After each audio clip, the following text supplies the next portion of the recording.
What's going on there, everyone? Man, it's been a busy day. I had to help my sister move, so I haven't been able to get to the news. But now that I am, good news for a change. November jobs report. 266,000 jobs added, unemployment at 3.5%. My goodness. Talking about rock and rolling, people. Even you Trump haters and all that, gotta admit that ever since he took over, the economy has gone nowhere but up and up and up. Looks good. If we could only knock out a couple of these other trade deals, I think the economy would be even greater. Like the USMCA that's sitting on Nancy Pelosi's desk. Yeah, it's driving me a little bit crazy. It's driving me, Mexico, and Canada a little bit crazy, but that doesn't seem to matter. The U.S. economy added 266,000 jobs in November, while the unemployment rate dropped to 3.5%, according to the Department of Labor data released Friday. 266,000 jobs were added in November, according to the Bureau of Labor and Statistics report. About 138,000 more jobs were added in October. The surge in jobs comes after a 40-day General Motors strike, reflecting the return of workers from a strike, according to the Bureau of Labor and Statistics report. Their return added 41,300 to the automaker payrolls. Yes, I mean, that is a factor, but it's still a small factor. November's unemployment rate dropped back down to 3.5, matching September's unemployment rate, the lowest since December 1969, baby. We are rocking and rolling, and I love it. Economists had predicted that 187,000 jobs would be added and that the unemployment rate would remain at 3.6, according to the Wall Street Journal. Well, guess what? They ain't always right either. The numbers show that the U.S. job growth has stabilized, chief economist at Fitch Ratings Brian Colton says. Along with the upward revisions to earlier months, these numbers are telling us that job growth in the U.S. has stabilized, Colton told Yahoo Finance Friday. This highlights that conditions remain firmly in place for the consumer and the service sector to cushion the economy from external risk and related weakness in the U.S. manufacturing, which is a good thing, and we need to bring back those manufacturing jobs. That's very important. God, we have the numbers. We have the numbers. A lot of lefties say all the time that Americans don't want to do these jobs or we don't have the people to do it. That's just simply not true. Simply not true. Americans will do any job. Americans like money. They like getting paid. It's pretty simple. Look at what happened. There was that big ice raid months back at a chicken plant down in the South. Well, almost like all of their labor force got rounded up and deported because they were illegal. So what happened? Did that company fall? No. Americans were happy to come in and get those jobs. They said it paid better than fast food. So yeah, Americans are willing to do dirty work. It's got to be done, and we have people to do it. Thank God for them. Job growth has come back strong after February, when just 33,000 jobs were added. The unemployment rate has held steady between 4% and 3.7% for more than a year.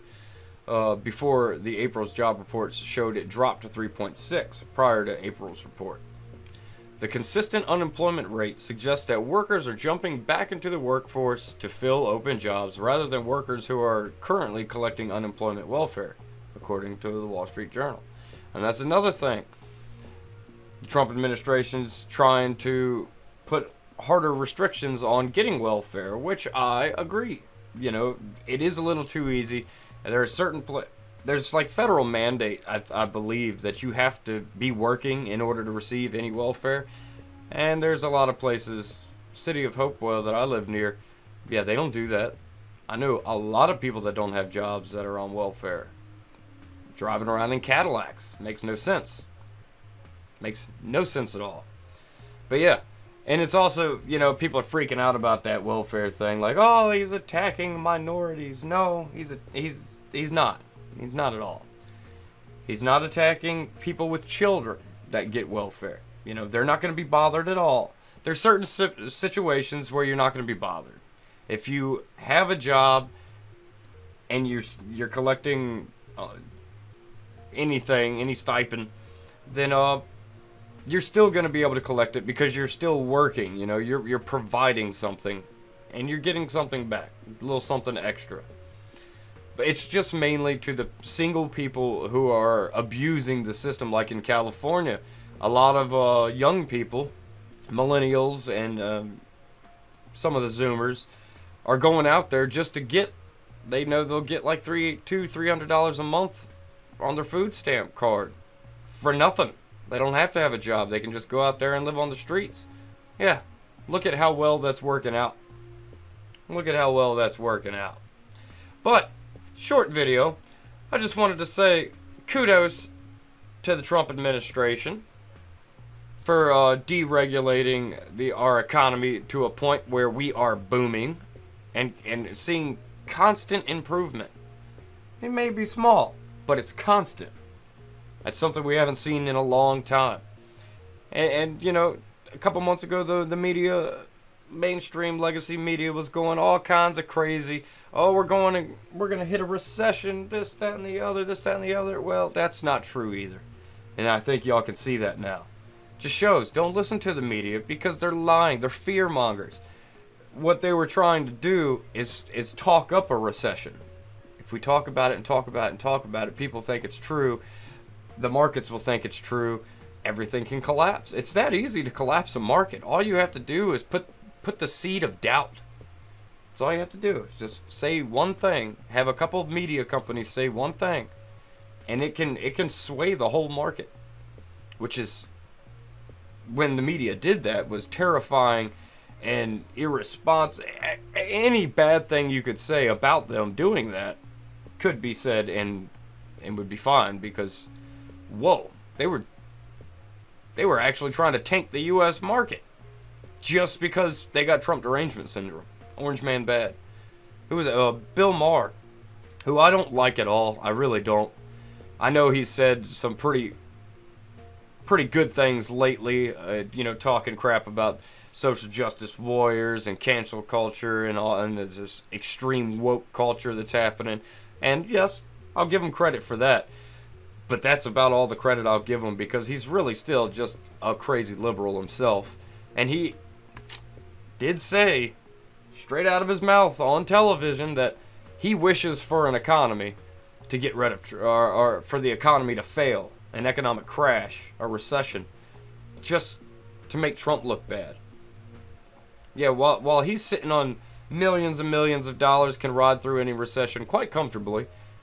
Yeah, he didn't care if all of us normal people would suffer greatly under a recession. That's the elites for you. But that's what we're seeing out of most of these politicians on the left, and all these naysayers and doomsayers and all this. They're, you know, don't listen to them. Let's look at the facts. Let's look at the numbers. The numbers aren't lying. There are many economists, which I already said, you know, you can't listen to them all the time. But there are numerous economists, enough to where I think it makes a valid point, that they said they see growth continuing throughout 2020. We are in a very, very good spot economically. I mean, compared to a lot of places in the world, we're seeing other countries tank. But we're not. We're growing.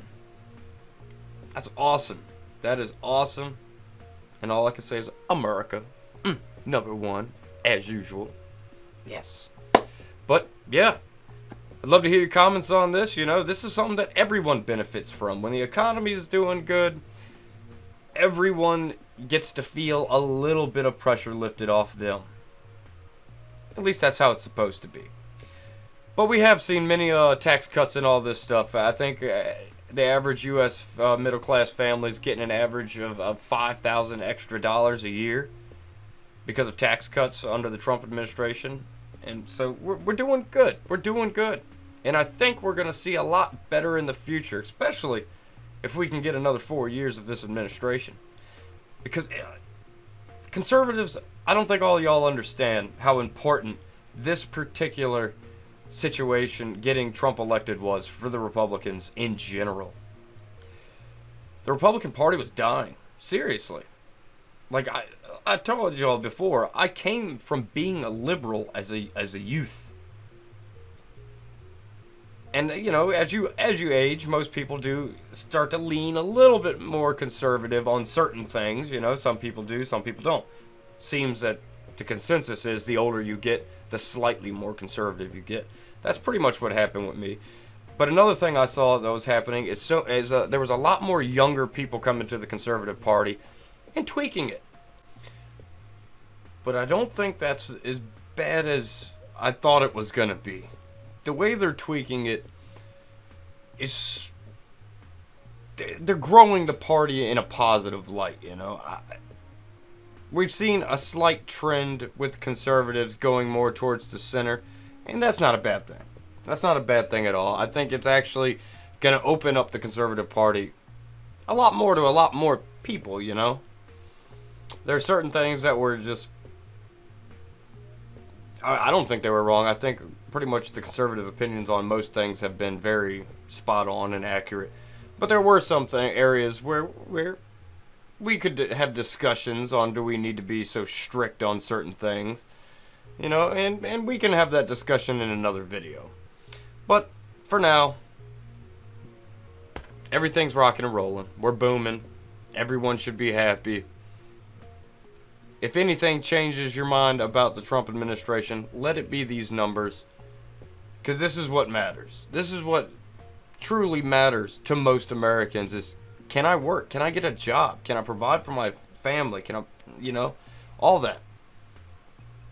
And in Trump's economy, yeah, you can. The jobs are there. You just got to be willing to get up and go get it. And we're Americans. We're go-getters, you know. We're not Americans. We're Americans. We can do it. But I'd love to hear your comments. And as always, like, share, and subscribe. I will catch you all on the flip side.